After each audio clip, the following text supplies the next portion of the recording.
Bonjour à tous, Et à toutes, ici Jojo67 accompagné de Steven. et aujourd'hui on va faire une vidéo que tout le monde attend. Donc, comme on vous l'a annoncé depuis longtemps, on va enfin vous présenter tout ce qu'on a d'installé sur notre iPhone à chacun. Moi je suis accompagné d'un iPhone 4 Et moi, de mon iPhone 4S. Donc, moi, je suis à droite. et moi je suis à gauche. Alors la vidéo est en deux parties bien sûr, vous êtes dans la première partie. Pour voir la deuxième partie de la vidéo, il faudra aller sur la chaîne de Steven. Il y aura une petite vignette qui va apparaître sur la vidéo. Ce sera un aperçu de la deuxième partie. Vous aurez juste à cliquer dessus pour être redirigé vers la deuxième partie que vous pourrez regarder une fois que vous avez terminé la première. Comme vous pouvez le voir, on se trouve sur le lock screen de notre iPhone. Donc on va commencer par vous présenter les tweaks qui s'appliquent à notre lock screen. Alors pour ma part, j'ai installé App Slider, ce qui vous permet justement d'avoir dans l'endroit où il y a le déverrouillage, d'avoir deux applications. Alors pour ma part, j'ai choisi de mettre à gauche l'application Message et à droite l'application Mail.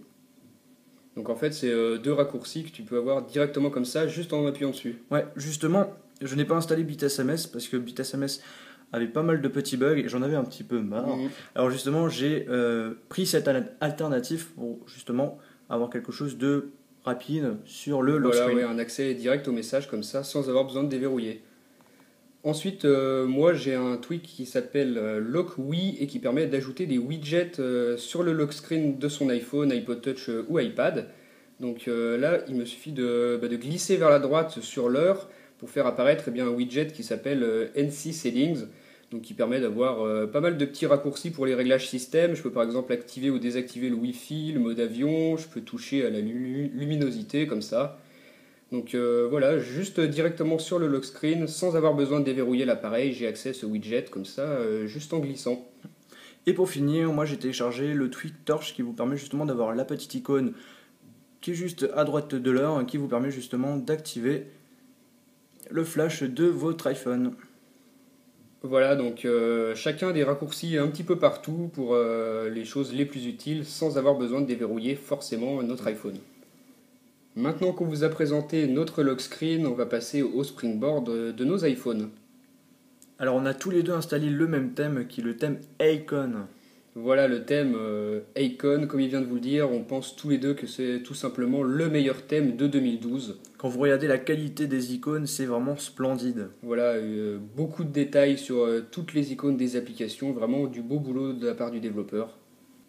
On va commencer maintenant par vous présenter justement les petits widgets qu'on a installés via DashboardX. Alors pour ma part, j'ai téléchargé IntelliScreenX, ce qui me permet justement d'avoir le widget, comme vous pouvez voir, avec l'heure et des petites actualités de Twitter ou encore de Facebook.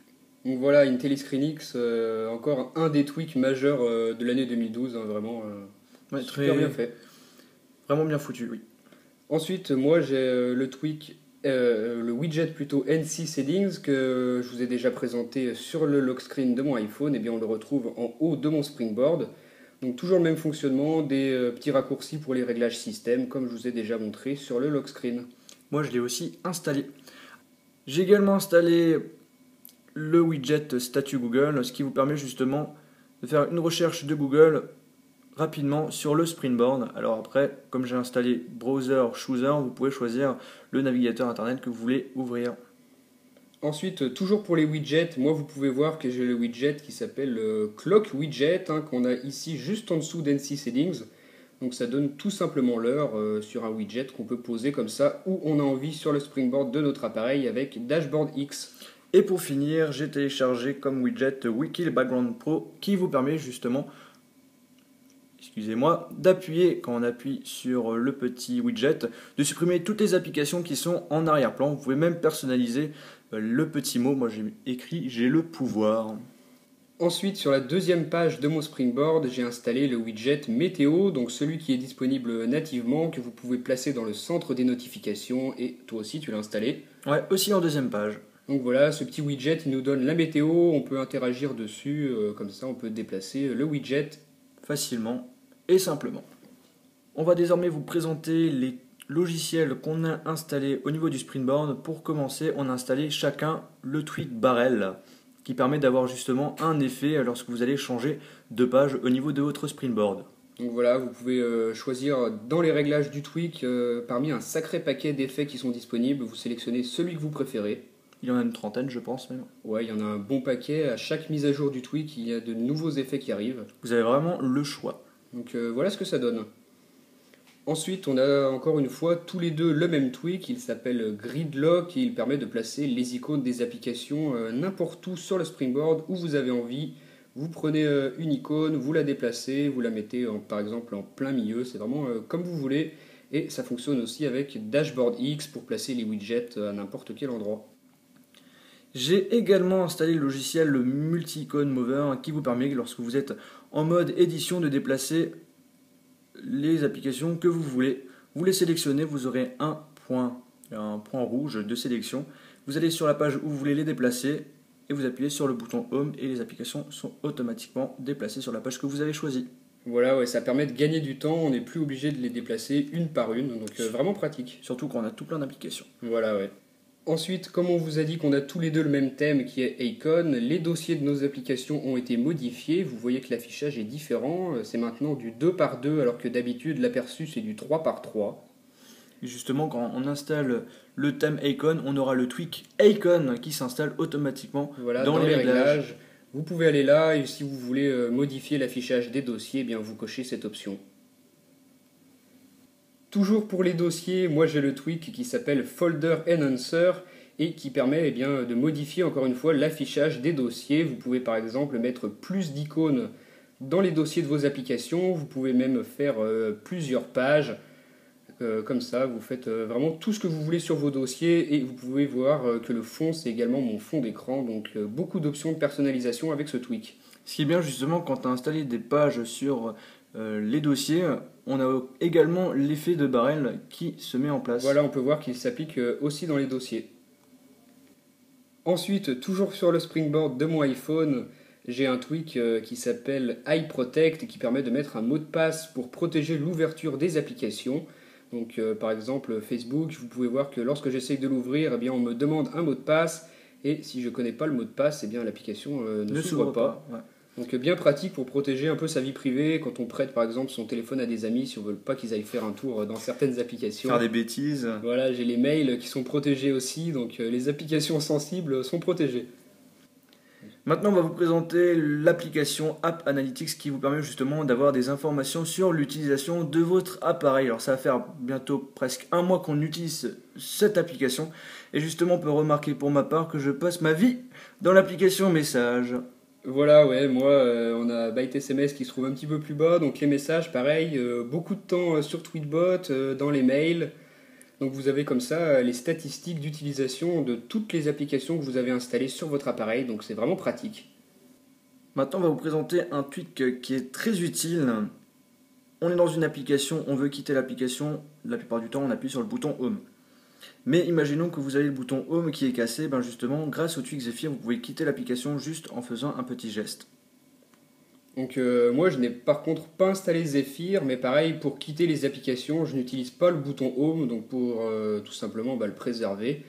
Donc moi pour quitter une application je glisse vers la gauche sur la barre de statut et toujours pour ne pas utiliser le bouton Home, pour afficher le multitâche je glisse cette fois vers la droite si ça veut bien marcher, voilà. Et pour ma part je fais le petit geste pour aller vers le haut pour afficher le multitâche. Donc voilà, Jojo utilise Zephyr et moi j'utilise deux gestes Activator.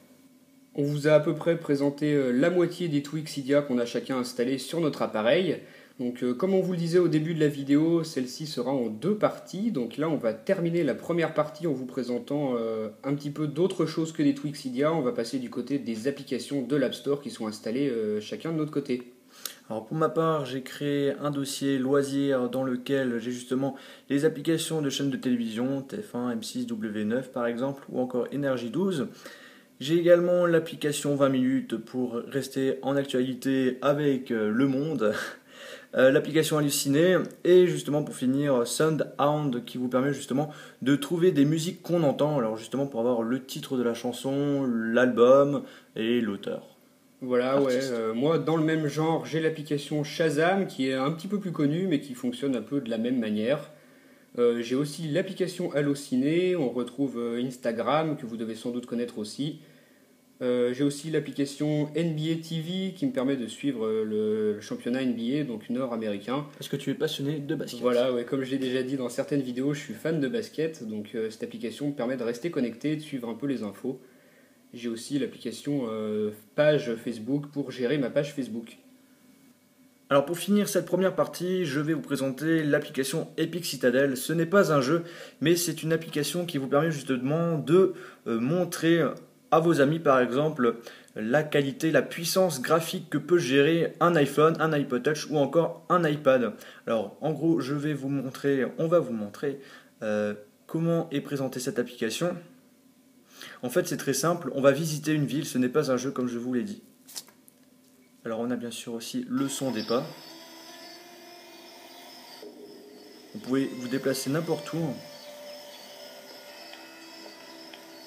Et ouais, le but de cette application, c'est de vous montrer que les graphismes sont vraiment très bien faits, avec beaucoup de détails, et qu'on peut arriver à faire de très beaux jeux sur iOS. Par exemple là, c'est un petit peu difficile de se filmer en même temps.